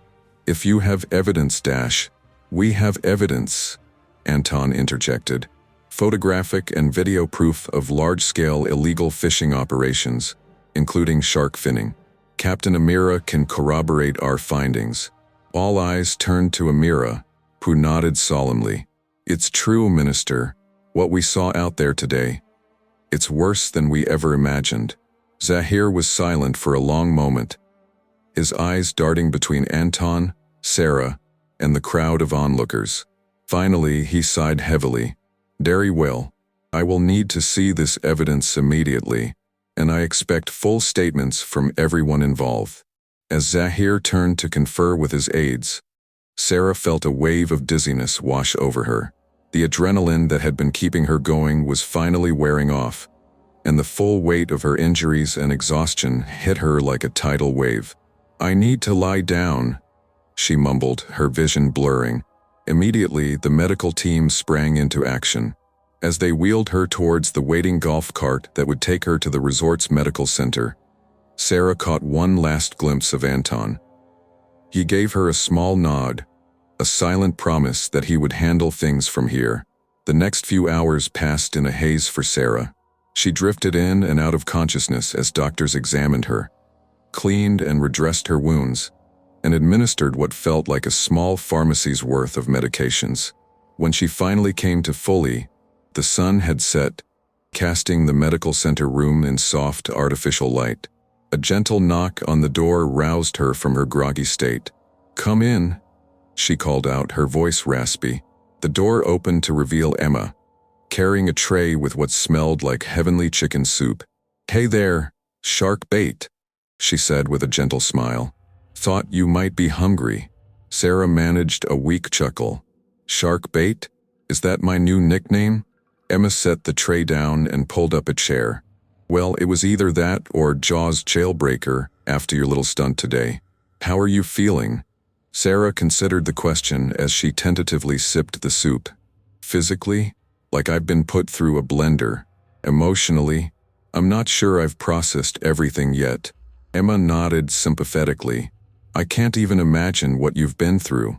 But Sarah, what you did today standing up to that minister, it was incredible." Sarah shook her head. "I just spoke the truth. Anton and his team are the real heroes." "Speaking of Anton," Emma said, a hint of a smile playing on her lips, "he's been asking about you, quite persistently, I might add." Sarah felt a warmth in her cheeks that had nothing to do with the soup. "He has." Emma's smile widened. "Diva, I think someone's developed a bit of a crush on our resident shark survivor. Before Sarah could formulate a response, another knock came at the door. This time, it was Aisha who entered, looking exhausted but determined. "Ms. Evans," she said, "I hope I'm not interrupting, but there's someone here who would like to speak with you. If you're feeling up to it, of course." Sarah straightened in her bed, curiosity piqued. "Who is it?" Aisha stepped aside, revealing a tall, elegant woman with striking features and an air of authority. "Ms. Evans, this is Farah Didi, the president of the Maldives." Sarah's eyes widened in shock. She attempted to sit up straighter, wincing as her injuries protested. "Madam President, I'm unnerved." President Didi waved away the formality, pulling up a chair beside the bed. "Please, Ms. Evans, the honor is mine. What you and Mr. Russo's team have done today, you've brought to light an issue that has been plaguing our nation for far too long." Sarah swallowed hard, suddenly very aware of her disheveled appearance and the gravity of the situation. "We only did what we felt was right, Madam President." The president nodded solemnly. "And in doing so, you may have changed the course of our country's future. The evidence you've gathered, combined with your own harrowing experience, has created a media storm. The world is watching now, Ms. Evans, and we have a chance to make real, lasting change." As President Didi outlined the steps her government was already taking, increased patrols, stricter penalties for illegal fishing, a complete review of the fisheries ministry, Sarah felt a surreal sense of disbelief. Had it really been just a few weeks ago that she'd arrived here, thinking of nothing more than tan lines and fruity cocktails? Of course, the sit-in continued, her tone becoming more serious. "There will be challenges ahead. The illegal fishing operations have powerful backers, both here and abroad. We're already facing pressure from certain international entities to handle this quietly." Sarah felt a flare of anger. "And how do you plan to respond to that pressure, Madam President?" A small, fierce smile played on President Didi's lips. "By shining the brightest light possible on this issue, Miss Evans, which is where you come in. Your story, your voice, they could be powerful tools in this fight. If you're willing, of course." Sarah didn't hesitate. "I mean, Madam President, whatever it takes." As President Didi left, promising to be in touch soon, Sarah sank back against her pillows, her mind reeling. Emma, who had remained quietly in the corner during the president's visit, let out a low whistle. "Well," she said, a note of awe in her voice, "I guess your vacation's taking a bit of a detour, huh?" Sarah laughed, then winced as the movement pulled at her injuries. "You could say that. God. Emma, what am I getting myself into?" Emma reached out and squeezed her hand. "Something important, something that matters, and you won't be doing it alone." As if on cue, there was another knock at the door. This time, it was Anton who entered, looking as exhausted as Sarah felt but with a fire in his eyes. "Ms. Evans," he said, then caught himself. "Sarah, I hope I'm not intruding." Emma stood up, a knowing smile on her face. "Not at all. I was just leaving. You two have a lot to discuss, I'm sure." With a wink at Sarah that made her blush, Emma slipped out of the room. Anton took the vacated seat, his eyes roaming over Sarah's injuries with concern. "How are you feeling?" Sarah managed a small smile. "Like I've gone 10 rounds with a great white, but I'll live." "How are things out there?" Anton ran a hand through his hair, a gesture Sarah was beginning to recognize as a sign of his frustration. "Chaotic. The media's having a field day. Half the guests want to leave immediately. The other half are demanding to join our eco-warrior crusade." He chuckled ruefully. "I'm pretty sure that's not covered in their all-inclusive packages." Sarah laughed, then turned serious. "Anton, what you did out there today, it was incredibly brave and incredibly reckless." He met her gaze steadily. "Says the woman who went paddle-boarding in shark-infested waters." "Touchdown," Sarah conceded. "I guess we're both a little crazy." A comfortable silence fell between them, broken only by the distant sound of waves lapping at the shore. Finally, Anton spoke, his voice soft but intense. "Sarah, I can't help feeling responsible for everything you've been through. If I had been more vigilant, if I had pushed harder for increased security measures." Sarah reached out, placing her hand over his. "Anton, stop. None of this is your fault. If anything, you've opened my eyes to something I never would have seen otherwise." He looked at her quizzically. "What do you mean?" Sarah gestured vaguely with her free hand. "All of this, the beauty of this place, the fragility of the ecosystem, the corruption threatening to destroy it all. Before I came here, my biggest concern was closing my next deal. Now," she trailed off, shaking her head in wonder. Anton turned his hand over, intertwining his fingers with hers. "And now," Sarah met his gaze, feeling a flutter in her chest that had nothing to do with her injuries. "Now, I think I've found something worth fighting for." The intensity of the moment was broken by yet another knock at the door. This time, it was Nassim who poked his head in, his usual cheerful demeanor subdued. "Sorry to interrupt," he said, "but Anton, you're needed in the conference room. The minister is back, and he's brought a whole team of government officials with him." Anton sighed, reluctantly releasing Sarah's hand. "Duty calls, it seems. Will you be all right?" Sarah nodded. "Do. Save the world. I'll be here, plotting our next move." As Anton left, promising to return soon, Sarah settled back against her pillows. Her body ached. Her mind was racing with the implications of everything that had happened, and she knew the real battle was only just beginning. But as she drifted off to sleep, lulled by the distant sound of the ocean, Sarah Evans felt something she hadn't experienced in years, a sense of true purpose. Whatever challenges lay ahead, she was ready to face them head-on. In her dreams that night, Sarah swam through crystal-clear waters, surrounded by vibrant coral and teeming schools of fish.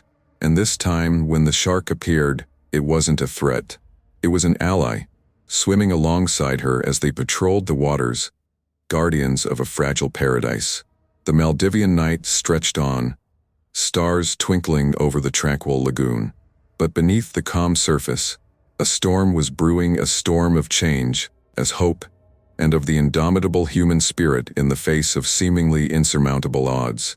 And at the heart of it all was Sarah Evans, the unlikely hero who had come seeking a vacation and found a calling. As the first light of dawn began to paint the sky, Sarah slept on, gathering strength for the battles to come. For she knew now that her greatest adventure was only just beginning. The sun rose over the Maldivian archipelago, casting a golden glow across the pristine beaches of Vila Private Island. But the usual tranquility of the resort was shattered by a flurry of activity. News vans and satellite trucks lined the shore, their logos representing media outlets from around the world. Journalists milled about, jockeying for the best position to capture the unfolding drama. Inside the resort's main conference room, a tense meeting was underway. Minister Hassan Zahir sat at the head of the table, flanked by a team of government officials and advisors. Opposite them, Anton Russo and his core team, including Nassim, Aisha, and several marine biologists, presented their findings. "As you can see from this footage," Anton said, gesturing to a large screen displaying grainy but unmistakable images of illegal fishing operations, "the scale of this problem is far greater than anyone realized." Minister Zahir leaned forward, his brow furrowed. "Mr. Russo, while I cannot deny the evidence before me, I must stress the delicate political situation we find ourselves in. The fishing industry is a major contributor to our economy. We can't simply shut it down overnight." Nassim, usually calm and collected, couldn't contain his frustration. "With all due respect, Minister, we're not talking about legitimate fishing operations here. These are criminal enterprises destroying our marine ecosystem for short-term profit." The tension in the room was palpable. Just as it seemed the discussion might devolve into a heated argument, the door opened. All heads turned to see Sarah Evans enter, leaning heavily on a cane but with determination etched on her face. "Ms. Evans," Anton said, rising to offer her a seat. "You should be resting." Sarah waved away his concern, her eyes fixed on Minister Zahir. "I've rested enough. Minister, I understand your concerns about the economic impact, but have you considered the long-term consequences of inaction?" Zahir raised an eyebrow.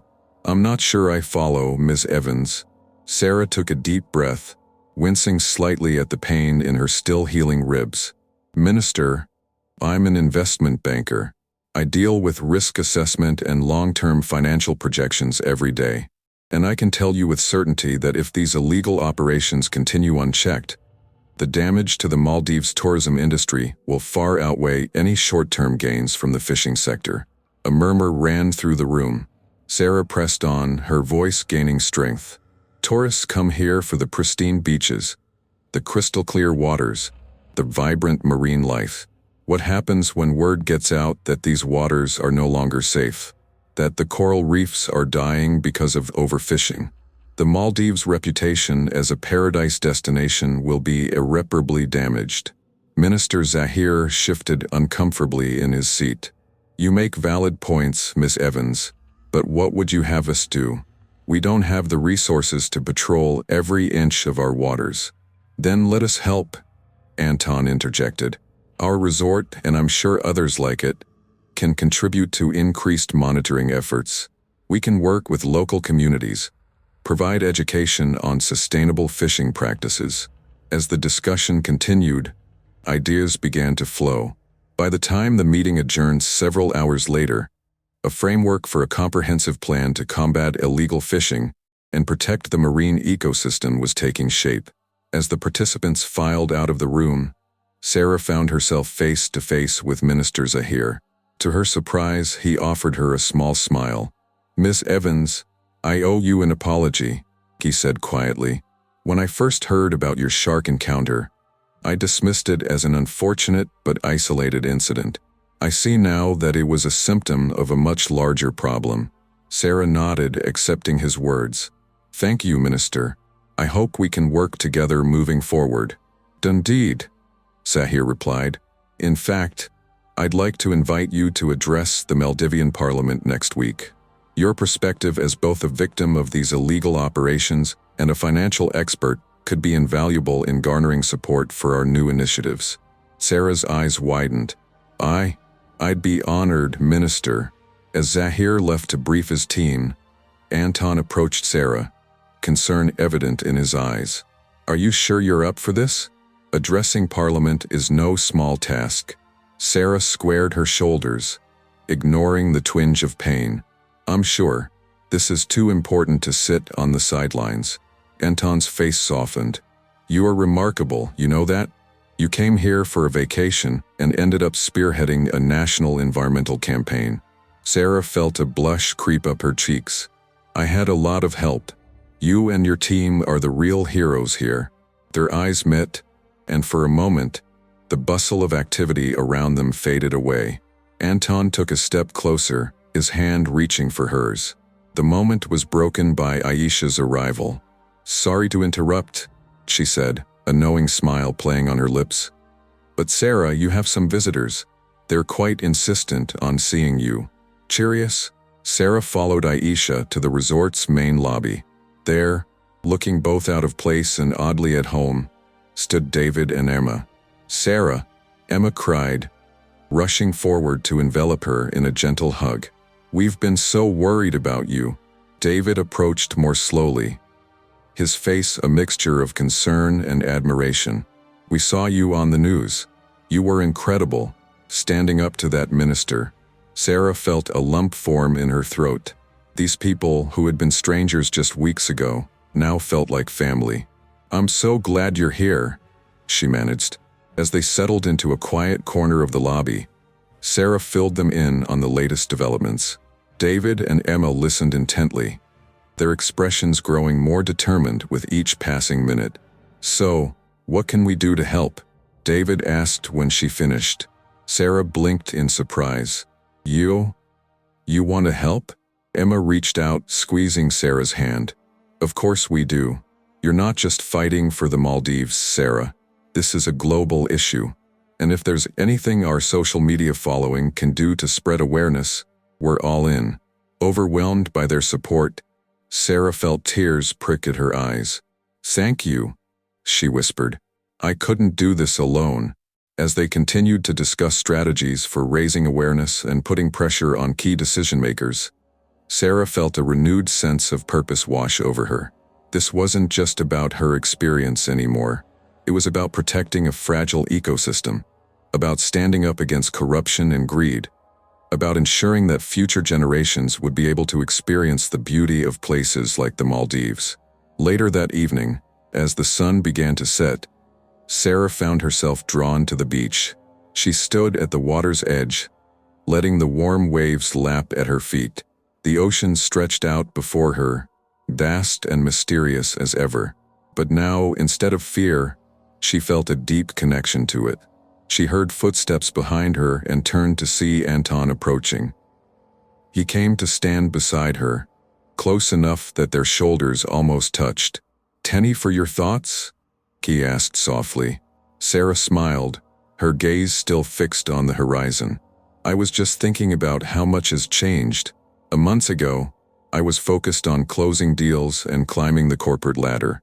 Now you're changing the world," Anton finished for her. Sarah turned to face him, struck by the intensity in his eyes. "We're changing the world," she corrected. "All of us together." Anton reached out, gently tucking a strand of hair behind her ear. "Sarah, I know this might not be the best timing, but I can't help feeling that there's something between us. Something more than just shared purpose." Sarah's heart raced. She had felt it too, the growing connection between them. But was she ready for this? After everything that had happened? As if reading her thoughts, Anton continued.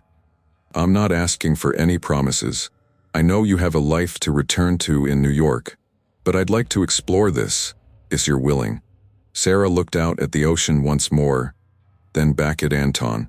In his eyes, she saw not just attraction, but understanding, respect, and shared passion for the cause they had undertaken together. Taking a deep breath, Sarah made her decision. She leaned in, pressing her lips gently against Anton's. The kiss was soft, tentative at first, then deepening as they both gave in to the emotions they had been holding back. When they finally parted, Sarah rested her forehead against Anton's. "I'm willing," she whispered, as they stood there, the last rays of sunlight painting the sky in brilliant hues of orange and pink. Sarah felt a sense of peace wash over her. The road ahead would be challenging, filled with obstacles and setbacks, but she was no longer the same person who had arrived on this island seeking an escape. She was stronger now, more purposeful, and surrounded by people who shared her vision for a better world. The ocean stretched out before them, a constant reminder of the beauty they were fighting to protect. And as night fell over the Maldives, Sarah Evans knew that her greatest adventure was only just beginning. 6 months had passed since Sarah Evans' fateful encounter with the tiger shark in the Maldivian waters. The New York skyline stretched out before her as she stood at the floor-to-ceiling windows of her penthouse apartment, a far cry from the pristine beaches and turquoise lagoons she had left behind. The early morning sun glinted off the steel and glass of the surrounding skyscrapers, casting long shadows across the city. Sarah's gaze drifted down to her leg, where the scars from the shark attack were still visible, a constant reminder of how close she had come to death. She ran her fingers along the raised tissue, feeling a mix of emotions wash over her: fear, gratitude, and an unexpected sense of purpose. A gentle knock at the door broke her reverie. "Come in," she called out, turning away from the window. Her assistant, Jake, entered, a tablet in hand and a concerned expression on his face. "Morning, Sarah. You're up early. Another nightmare?" Sarah nodded, a rueful smile playing on her lips. "Is it that obvious?" Jake shrugged sympathetically. "You've been through a lot. It's understandable." Sarah moved to the kitchen, pouring herself a cup of coffee. Any updates on the Maldives situation? Jake tapped on his tablet, pulling up the latest reports. The new regulations on fishing practices are holding steady, but there's been some pushback from international fishing companies. They're claiming the restrictions are too severe and are threatening to take their business elsewhere. Sarah's jaw clenched. Let them. We've got data showing the positive impact these measures are already having on marine life populations. The long-term benefits far outweigh any short-term economic losses. As Jake continued to brief her on various developments, Sarah's mind drifted back to the whirlwind of events that had followed her return to New York. The media frenzy, the speaking engagements, the countless meetings with environmental organizations and policymakers. She had thrown herself into the cause with a fervor that surprised even her closest friends. Oh, and Anton called again, Jake added, a hint of a smile in his voice. He said to remind you about the video conference with the Maldivian Marine Conservation Society this afternoon. Sarah felt a warmth spread through her chest at the mention of Anton's name. Despite the distance, they had managed to maintain a close relationship, united by their shared passion for ocean conservation. Thanks, Jake. Can you make sure the conference room is set up? I want to review the latest coral reef data before the call. As Jake left to make the arrangements, Sarah's phone buzzed with a text message. It was from Emma. Saw your interview on GMA yesterday. You're changing the world. Durl. Blue Heart Shark David and I are heading back to the Maldives next month. Want to join? Sarah smiled, typing out a quick reply. Tense? Would love to, but swamped with the new foundation lodge. Give my best to Anton and the team, and stay away from the paddleboards. Winking face, setting her phone down, Sarah moved to her home office, where the walls were covered with maps of the Maldives, charts tracking fish populations, and photos from her time on Vila Private Island. Her eyes landed on a framed picture of her, Anton, Nassim, and Aisha, taken on her last day at the resort. They were all smiling, the relief of survival and the excitement of their new mission evident on their faces. As she settled at her desk to review the coral reef data, Sarah couldn't help but reflect on how much her life had changed. The high-powered investment banker was still there, but now her financial acumen was focused on funding marine conservation efforts and sustainable tourism initiatives. The morning passed in a blur of spreadsheets, emails, and conference calls.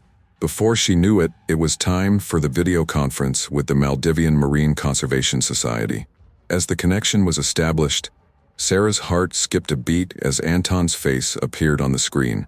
Sarah, he said, his smile warm even through the digital interface. It's good to see you. You too, Anton, she replied, hoping her professional demeanor masked the flutter in her stomach. How are things on the ground there? Anton's expression turned serious. We're making progress, but it's an uphill battle. The local fishing communities are struggling to adapt to the new regulations. We need to find a way to support them through this transition. For the next hour, they delved into the challenges and successes of their ongoing efforts. Sarah presented the latest funding proposals for educational programs and alternative livelihood initiatives. As the meeting wound down, she couldn't help but feel a pang of longing for the islands she had come to love. Anton, she said as the others signed off, leaving them alone on the call. I miss it. The islands, the work we were doing together. Anton's eyes softened. We miss you too, Sarah. Your work in New York is crucial, but maybe it's time for another visit? See the impact of your efforts firsthand. Sarah hesitated, her hand unconsciously moving to the scars on her leg. Anton noticed the gesture and leaned closer to the camera. The nightmares are still bad, aren't they? He asked gently. Sarah nodded, feeling tears prick at her eyes. It's not just the attack. It's everything. The beauty of the ocean, the destruction we witnessed, the fights we still have ahead. Sometimes it all feels overwhelming. Anton was quiet for a moment, his expression thoughtful. Sarah, do you remember what you told me the night before you left? About scars. Sarah smiled through her tears, recalling the conversation. I said that scars are stories written on our skin. They remind us of what we've survived and why we keep fighting. Exactly, Anton said, his voice filled with admiration. Your scars, both physical and emotional, are a testament to your strength. They're what make you such a powerful advocate for our cause. As they said their goodbyes, promising to speak again soon, Sarah felt a renewed sense of purpose wash over her. She walked back to the window, looking out over the city she had once seen only as a playground for financial conquest. Now, she saw it as a hub of potential change, a place where decisions made could impact ecosystems thousands of miles away. Later that evening, as Sarah prepared for a fundraising gala for her newly established Ocean Conservation Foundation, she stood before her full-length mirror. The elegant gown she had chosen revealed the scars on her leg. For a moment, she considered changing into something that would cover them. Then she remembered Anton's words and made a decision. These scars were part of her story, a visible reminder of why she had embarked on this new path. She would wear them proudly, using them to connect with others and drive home the urgency of their cause. As she entered the grand ballroom of the Metropolitan Museum of Art, Sarah felt a surge of confidence. The room was filled with New York's elite, business leaders, politicians, and celebrities, all gathered to support ocean conservation efforts. Throughout the evening, Sarah moved from group to group, sharing her story and passionately advocating for increased protection of marine ecosystems. Many were drawn to her, not just by her well-known tale of survival, but by the evident conviction in her words. As she concluded her formal address to the gathering, Sarah took a deep breath and made an impromptu decision. Before I step down, I'd like to share something personal with you all, she said, her voice carrying across the hushed room. Many of you have heard about my encounter with a shark in the Maldives. Some of you may have even seen the scars. With that, Sarah lifted the hem of her gown slightly, revealing the marks on her leg. A collective gasp rippled through the audience.